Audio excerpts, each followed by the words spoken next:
पापा के जाने के बाद माँ घर में अकेली थी। वह अपने दादाजी के कमरे में जाती रहती थी। ये देखकर मुझे बहुत अलग महसूस हुआ।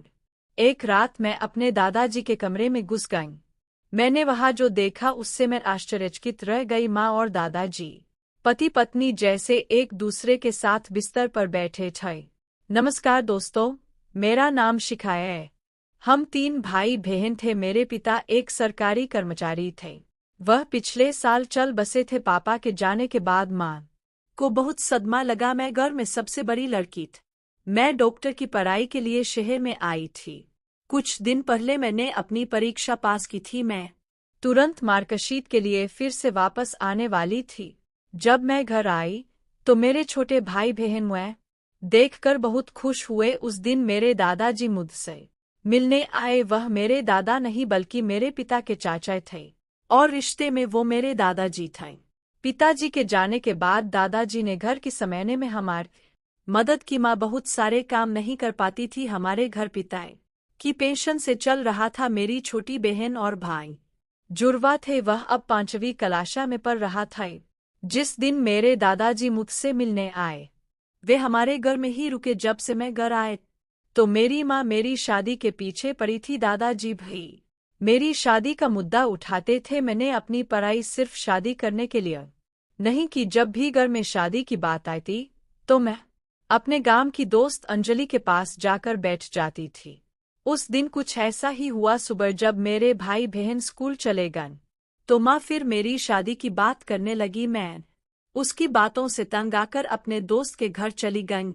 3 से 4 घंटे बाद ही मैं घर आई तो मैंने देखा कि हमारे घर का दरवाजा थोड़ा खुला हुआ था। मैं अंदर गई तो मुझे किचन में मेरी मुँह नहीं दिखी। मैंने अपनी माँ को आवाज दी। तभी अचानक अपने कमरे से बाहर आ गई और वो थोड़ी डरी हुई थी। माँ की साड़ी इधर उधर हुई थी। मैंने उनसे पूछा कि क्या हुआ, तुम इतनी डरी हुई क्यों हो? तभी माँ ने कहा, कुछ नहीं, मैं तो बस अपने कमरे में कपड़े की अलमारी ठीक कर रही थी और तुमने जोर से आवाज लगाई तो मैं जल्दी से बाहर आ गई। आते समय मेरा पैर मेरी साड़ी पर पड़ गया और साड़ी भाई उतर गई। तुम्हारी तेज आवाज सुनकर मैं बिना साड़ी पहने ही उसे लपेट कर बाहर आ गई। अब बताओ क्या हुआ है? कुछ नहीं, मैंने तुम्हें देखा नहीं तो तुम्हें जोर से आवाज दी। तू पागल लड़की है। ऐसा करते ही माँ अपने कमरे में वापस चली गई। मैं उसके पीछे पीछे चली गई। तभी मैंने देखा कि माँ के कमरे की खिड़की खुली हुई थी। मैं माँ के पास जाकर उनके कमरे में बैठ गई। तभी मैंने उसके बिस्तर पर पुरुषों की घड़ी पड़ी देखी। जब मैंने अपनी माँ से इस बारे में पूछा तो उन्होंने बताया कि हमारा सचिन कहीं से कुछ ले आता है। यह घड़ी उसके स्कूल जाने से पहले यही पड़ी थी।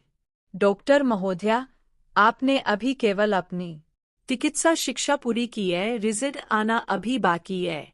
माँ ने कहा, फालतू सवाल मत पूछो। अगले दिन का चचेरा भाई सागर घर आया। माँ का कोई सगा भाई नहीं था। जब मेरे पिताजी थे तब भी मैंने सागर मामा को घर आते देखा था। सागर मामा कई महीनों के बाद हमारे घर आए। उन्होंने कहा कि गांव की पंचायत में कुछ काम है और इसके लिए वो कुछ दिन हमारे घर पर ही रुकने वाले हैं। एक दिन जब हम खाना खा रहे थे तो माँ हम सब के लिए खाना बना रही थी। जैसे ही माँ मामा के प्लेट में खाना डाल रही थी, मामा ने अचानक माँ का हाथ पकड़ लिए। लेकिन जैसे ही मेरी नज़र उन दोनों पर पड़ी, मामा ने झट से माँ का हाथ छोड़ दिया। मेरी माँ दिखने में बहुत सुंदर थी। हमारे पिता ने उन्हें बहुत कम उम्र में ही छोड़ दिया था। मेरी माँ की शादी बहुत कम उम्र में हो गई थी। माँ केवल 30 साल की थी। ऐसा कोई नहीं कहेगा कि उसके 3 बच्चे हैं। मैं खाना खाते हुए मामा को देख रही थी, वह माँ की ओर देख रहे थे। खाना खाने के बाद रसोई में बर्तन धोते समय मैंने माँ से कहा, माँ, मामा आपको बार बार देख रहे थे। मुझे यह बिल्कुल पसंद नहीं है। उसे कल अपने घर से जाने के लिए कहो। इतना कहते ही माँ बोल, शिखा बेबी, हमें सिर्फ किसी के देखने से उसे गलत समझना नहीं चाहिए। वह मर्द है, गलती से मेरी तरह नजर पड़ गई होगी। अब तुम्हारे पिता नहीं रहे, हमें कभी भी किसी की भी जरूरत पड़ सकती है। ऐसे ही रिश्ते को तोड़ा नहीं जाए सकता। माँ सही थी। मामा जी की नजर गलती से उस पर से पड़ गई होगी। मैं माँ को लेकर कुछ ज्यादा ही चिंतित थी। तो मैंने जरूर मामा की बुरी नज़र देखी होगी उस दिन। आधी रात को मैंने मामा को घर से निकलते हुए देख लिए। मैं बाहर गई तो वह माँ के कमरे की खिड़की के बाहर चक्कर लगा रहा था। उसने मुझे देखा और तुरंत घर के अंदर चला गए। अगली सुबह मामा अपने काम के लिए घर से निकल गए। उसके बाद मैं अपने दोस्त के घर चली गई। मेरी दोस्त अंजलि के घर पर एक लैपटॉप था और इसीलिए मैं उसके पास जाती थी। मुझे अपनी पढ़ाई के लिए एक लैपटॉप की जरूरत थी और ये हमारे घर में नहीं था। उस दिन मैं घर गई। आज भी दरवाजा अंदर से बंद था। मेरे घंटी बजाने के 30 मिनट बाद माँ ने दरवाजा खोला। माँ ने मुझे देखकर कहा कि आज तुम जल्दी आ गए। माँ सुबह नहा चुकी थी, फिर भी वो 2 बार नहाने चली गई थी। शायद वह घर के काम से थक गई थी। मैं अक्सर रात में देर तक जागती रहती थी। हम 3 भाई बहन एक कमरे में सो रहे थे। माँ का कमरा दूसरा था। कभी कभी छोटा भाई भी उसके साथ सोता था। आज रात मैं बहुत देर तक जागकर अपना मोबाइल देख रही थी। अचानक मुझे माँ के कमरे का दरवाज़ा खुलने की आवाज़ आई। मैं बाहर गई तो देखा कि मामा अपने कमरे से बाहर आ रहे हैं। उसने अपनी कमीज सीधी की और माँ के कमरे से बाहर चला गया। उनको ऐसे जाते देख मैं माँ के कमरे में गई। मैंने माँ से कहा, माँ, मामा यहाँ क्यों आए थे? फिर वो बोली कि कुछ नहीं, वो ऐसे ही आ गया था। जब तक मामा यहाँ आए मुझे माँ सुरक्षित नहीं लगती। उसे अपनी निगरानी के लिए एक आदमी की जरूरत थी। इसलिए अगले दिन मैंने अपने दादाजी को घर पर बुलाए। मैंने उन्हें कुछ दिनों के लिए हमारे घर पर रहने के लिए बुलाए। घर में दादाजी होंगे तो मम्मी थोड़ा डरेंगे। जब मेरे दादाजी घर आए तो मेरा काम हो गए, क्योंकि दादाजी घर में सभी पर नजर रखते थे। हमारा घर बहुत बड़ा था। दादाजी को वहां रहने में कोई दिक्कत नहीं थी। हमने उन्हें घर में एक कमरा दे दिया। एक बार मैं सुबह जल्दी 3 बजे उठ गई। मैं जल्दी उठकर बाहर आंगन में बैठ गई। मैं अपने कमरे से बाहर आई तभी मैंने देखा कि माँ अपनी साड़ी पकड़कर दादाजी के कमरे से बाहर निकल रही थी और वह अपने कमरे में जा रही थी। सुबह 3 बजे बहुत अंधेरा था। उस अंधेरे में माँ ने मुझे देखा नहीं। वह दादाजी के कमरे में क्यों गई थी? क्या माँ सारी रात दादाजी के कमरे में ही थी? मैं सुबह माँ से इसके बारे में पूछे। उसने मुझसे कहा कि मैंने तुमसे पहले ही कहा था कि तुम्हें घर में ज्यादा जासूसी नहीं करनी चाहिए। क्या तुम मुझ पर नजर रख रही हो? दादाजी को सुबह सुबह पान चाहिए था तो मैं देने गई थी। माँ मुझसे बहुत नाराज थी। मैं अब उस पर नजर नहीं रखूंगी, यही मैंने तय किया।